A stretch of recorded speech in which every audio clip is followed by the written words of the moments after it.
जय हिंद दोस्तों, आप सभी को हमारे चैनल पर एक बार फिर से बहुत बहुत स्वागत है। तो दोस्तों, आज का वीडियो हम आपके लिए बहुत ही खास वीडियो लेकर आए हैं और हम चाहते हैं कि आप अपने दोस्तों के साथ, फैमिली के साथ दूर दूर तक यह वीडियो को आप फैला दीजिएगा।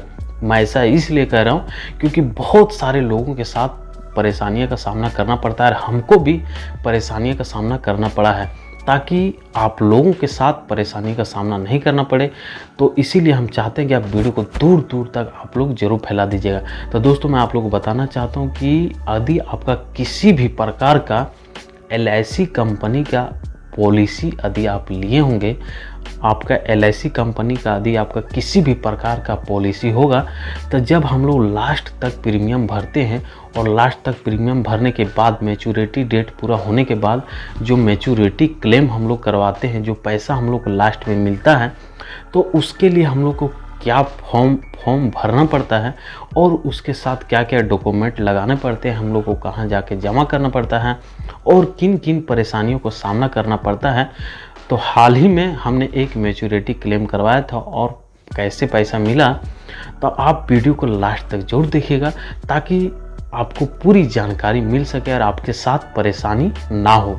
तो चलिए बिना देर के हम वीडियो को शुरू करते हैं। हेलो दोस्तों, टाय तो दोस्तों, सबसे पहले हम आपको जानकारी देते हैं कि यदि आपका LIC कंपनी का किसी भी प्रकार का पॉलिसी होगा, तो जब हम लोग लास्ट तक इसमें प्रीमियम भरते हैं और जब इसका मैच्योरिटी डेट पूरा हो जाता है और हम लोग लास्ट में जो पैसा मिलता है मैच्योरिटी क्लेम करवाते हैं, तो सबसे पहले इसके लिए जो फॉर्म भरने पड़ते हैं, डॉक्यूमेंट लगते हैं, इसके बारे में सबसे पहले आपको हम जानकारी देते हैं। तो दोस्तों, जो भी आपका पॉलिसी होगा और यदि आपको बोनस मिलता होगा, तो जब उसका मैच्योरिटी डेट पूरा होगा तो उसके लिए जो मैच्योरिटी आप क्लेम करवाएंगे, तो उसके लिए जो सबसे पहले आपको डॉक्यूमेंट का ज़रूरत पड़ेगा, तो ये सबसे पहले हम आपको जानकारी देते हैं। तो इसके लिए आपको क्या करना है कि जो भी आपका LIC का नज़दीकी ब्रांच होगा, वहाँ से आपको एक DB फॉर्म, जो इस तरीके से फॉर्म रहता है, आपको एक DB फॉर्म लेना पड़ेगा। उसके बाद एक ठो नेफ्ट फॉर्म आता है जो इस प्रकार से रहता है, आपको नेफ्ट फॉर्म लेना है। ये दोनों फॉर्म को भर के जो भी आपके LIC एजेंट होंगे उनसे आपको मोहर ये सब मरवा लेना है। मोहर लगवाने के बाद जो है सो उसमें ₹1 का जो है से टिकट साटना पड़ता है। और इसके बाद क्या है कि आपको अपना आधार कार्ड और जो आपका बोनस जिस बैंक अकाउंट में आता होगा, वही बैंक अकाउंट का फोटोकॉपी इसके साथ आपको लगाना है। तो DB फॉर्म, नेफ्ट फॉर्म और पॉलिसी बॉन्ड और जिस भी आपके खाते में पैसा आता होगा, वो वही खाते का फोटोकॉपी और आपका आधार कार्ड और आपका पैन कार्ड, इतने सारे डॉक्यूमेंट को आपको ज़रूरी से ज़रूरी लेकर जाना है। और जो भी आपका ब्रांच होगा, नज़दीकी ब्रांच, तो ये सारे डॉक्यूमेंट आपको भर के और अपने नज़दीकी ब्रांच में, या तो ज़िला में होगा या तो प्रखंड में होगा, तो वहाँ जाकर आपको जमा कर देना है। और ध्यान आपको ये रखना है दोस्तों, तो जब आप कहीं भी फॉर्म जमा करेंगे तो उसका रिसीविंग आप ज़रूर ले लीजिएगा, क्योंकि आपके पास प्रूफ वही बच जाएगा, क्योंकि आप सारा ओरिजिनल चीज़ वहीं पर जमा कर दीजिएगा। तो यदि आप रिसीविंग लेना भूल जाइएगा और पेपर अगर वो इधर उधर वो सब कर दिया, तो आपको और परेशानी झेलना पड़ेगा। तो इसीलिए जब आप कभी भी अपना पॉलिसी का पेपर जमा कीजिएगा, जब आप मैच्योरिटी क्लेम करवाइएगा, तो आप रिसीविंग ज़रूर से ज़रूर ले लीजिएगा, इसको भूलिएगा नहीं। हमने कई लोगों को वहाँ देखा भूल गया और लास्ट में बहुत ज़्यादा परेशानी उसको झेलना पड़ता है। तो इस बात को विशेष रूप से ध्यान रखिएगा कि आपने जिस भी ब्रांच के पॉलिसी लिए होंगे, जैसे कि कोई अपने ही क्षेत्र में पॉलिसी लेते हैं, लेकिन वो पॉलिसी किसी और ज़िले का रहता है, चाहे अपना नज़दीकी ज़िला का रहता है, तो जहाँ का भी आपका पॉलिसी होगा, आपको वहीं ब्रांच में जाकर और उस पॉलिसी को जमा करने होगा। दूसरा चीज़ क्या है दोस्तों कि ये जो DB फॉर्म होता है, तो इसमें मान लीजिए कि यदि आपका एजेंट नहीं है, चाहे आपका एजेंट से कुछ बात हो गया है, तो जो दूसरे एजेंट रहेंगे पॉलिसी के, वो एजेंट से आपको मुहर मरवा लेना है, तब आपका काम हो जाए।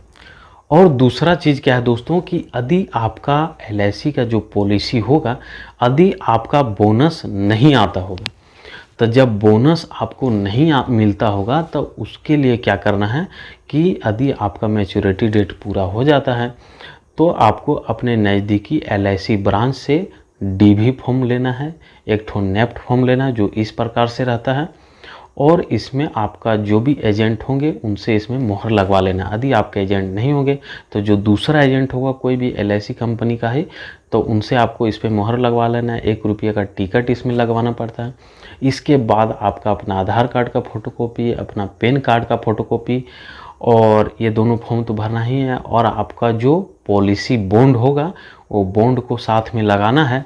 और इसके साथ जो है से एक ठो अपने किसी भी बैंक का जो भी जिसके नाम से पॉलिसी होगा उसी व्यक्ति का किसी भी बैंक का इसमें अकाउंट नंबर का क्या बोलते हैं कि पासबुक का फ़ोटोकॉपी इसके साथ लगाना है। यदि आप पासबुक का फ़ोटोकॉपी नहीं लगाते हैं, यदि आपका किसी भी बैंक का कैंसिल्ड चेक जो है से इस प्रकार से जो आप देख रहे हैं, तो इस तरीके से एक ठो कैंसिल्ड चेक जो है साथ में आपको लगा देना है। और अपने नज़दीकी जहाँ का भी आपका पॉलिसी होगा, जिस जगह का पॉलिसी जो भी ब्रांच का होगा उसी ब्रांच में जाके इतने सारे डॉक्यूमेंट को जमा करना है, तब आपका सही रूप से पैसा आपके अकाउंट में आ पाएगा दोस्तों। तो दोस्तों एक बार फॉर्म हम पूरे अच्छे तरीके से आपको दिखा देंगे कि किस तरीके से उसमें आपको भरना है और क्या क्या डॉक्यूमेंट लगाना है। इससे पहले हम आपको जानकारी देना चाहते हैं दोस्तों कि इतना लोग दौड़ाते हैं और इतना लोग परेशान करते हैं कि जिसका हिसाब नहीं है दोस्तों। मेरे भी एक लोग का जो है से LIC पूरा हो गया था। अब जो LIC एजेंट था मेरा दूसरा था, तो फिर कुछ LIC एजेंट बहुत अच्छे होते हैं, कुछ LIC एजेंट जो होते हैं वो सिर्फ आपसे जो है से पॉलिसी करवा लेते हैं और फिर वो भाग जाते हैं और परेशानी आपको झेलना पड़ता है। और सबसे बड़ी चीज़ है दोस्तों कि अपना ही पैसा देकर और अपना ही भीख मांगने का काम हो जाता है, और जो है इतना परेशानी को झेलना पड़ता है जिसको जानकारी नहीं, बहुत दिक्कत हो जाता है। इसीलिए हम आपसे उम्मीद करते हैं कि आप वीडियो को दूर दूर तक लोगों के पास ज़रूर शेयर कर दीजिएगा।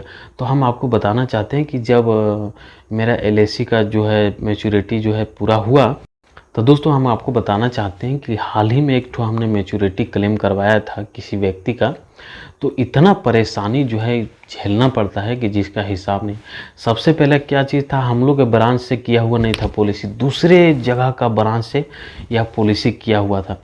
अब जब इस पॉलिसी को भरा गया तो जो एजेंट ये पॉलिसी किया था वो एजेंट ही नहीं था। फिर हमने दूसरे एजेंट से उसमें पॉलिसी में मोहर और सिग्नेचर लगाए। कहीं कहीं पर तो जो दूसरे एजेंट काम करते हैं दोस्तों वो खर्चा लेते हैं कि खर्चा दीजिए तब आपका हम पॉलिसी क्लेम करवा देते हैं।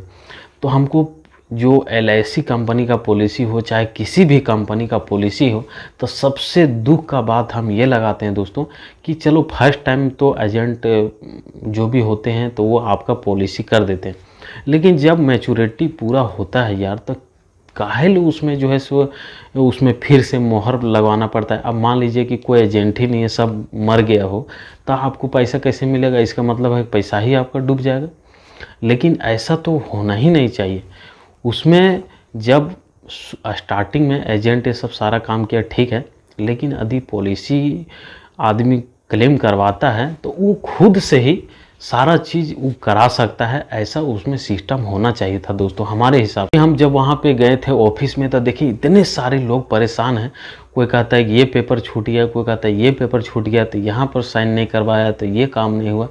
तो कुछ लोग तो मतलब इतना परेशान हो जाते हैं कि बोलते हैं कि अपना ही पॉलिसी करवा कर और अपना ही पैसा देकर और अपना ही परेशानी जो है से खरीद लेता है लोग। तो इसीलिए लोगों को हम बहुत परेशान देखे और हमको खुद 3 बार दौड़ना पड़ा दोस्तों।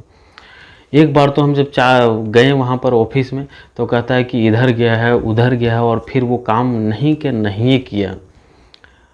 और फिर जब दूसरा बार हम गए तो उसके बाद जो है बोलते हैं कि खाना खाने के लिए चले गए हैं तो 1 घंटा बाद आएंगे, तो कहीं अपने काम से गए होंगे। इस तरीके से बहुत ज़्यादा हमको वेट करना पड़ा। वेट करने के बाद जो है से पॉलिसी बॉन्ड जब हम वहाँ पर जमा किए तो ये सारा चीज़ तो हम जो आपको हम जानकारी दी वो चीज़ सारा चीज़ करके हम गए थे। उसके बाद वो बोले कि ऊपर में जाके वेरीफाई करवाओ, फिर वहाँ जाके वेरीफाई करवाएं, फिर फॉर्म लेके नीचे आएँ। उसके बाद जो है से उनको दिए, तब फिर वो बहुत देर के बाद जो है से एक ठो चिट्ठा जो है से रिसीविंग करके। तो इसीलिए दोस्तों अभी के समय में जागरूक रहना बहुत ज़रूरी है। तो चलिए दोस्तों, अब हम आपको पूरी अच्छे तरीके से दिखा देते हैं कि क्या क्या फॉर्म जो है भरना पड़ता है और क्या क्या डॉक्यूमेंट आपको लगाना पड़ता है। फॉर्म जो हम आपको वीडियो में दिखाए थे तो इस तरीके का फॉर्म रहता है। यहाँ पे अपना नाम भरना पड़ता है, यहाँ पे पॉलिसी नंबर भरना पड़ता है, यहाँ पे डेट भरना पड़ता है और यहाँ पे मैच्योरिटी भुगतान आप लिख सकते हैं।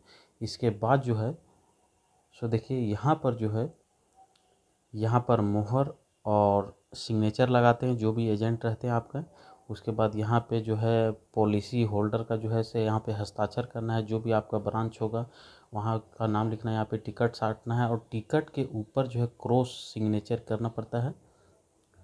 और इसके साथ देखिए ये रहता है आपका नेफ्ट फॉर्म, जो कि इसमें यहाँ पे जो भी आपका शाखा होगा यहाँ पे शाखा भर देंगे, यहाँ पे पॉलिसी नंबर भर देंगे। पॉलिसी नंबर भरने के बाद जो है यहाँ पे अपना बैंक का नाम और बैंक का पता और यहाँ पे खाता संख्या, यहाँ पे IFSC कोड, नीचे मोबाइल नंबर, ईमेल, ये सब सारा चीज़ यहाँ पे नीचे जो है जो जो मतलब लिखा हो वही चीज़ आपको भर देना है। इसके साथ देखिए आपको बॉन्ड पेपर लगाना है। यदि आप बैंक का पासबुक का फ़ोटोकॉपी देते हैं तो बैंक का पासबुक फ़ोटोकॉपी दीजिए, या तो आप डायरेक्ट कैंसिलेड चेक इस तरीके से दे सकते हैं। इसके बाद आपको अपना आधार कार्ड और पैन कार्ड लगाना है, बस यही करना है। तो दोस्तों उम्मीद करते हैं कि यह जानकारी आपको अच्छी लगी होगी, और यदि आपको अच्छी लगी होगी तो आप एक लाइक भी मेरे लिए ज़रूर कर दीजिएगा और अपने दोस्तों के साथ, लोगों के साथ ज़रूर से ज़रूर शेयर कर दीजिएगा ताकि उनको जानकारी मिल सके और उनको परेशानियों का सामना नहीं करना पड़े। तो मिलते हैं आपसे फिर से एक नई वीडियो में नई जानकारी के साथ। तब तक के लिए बाय बाय दोस्तों।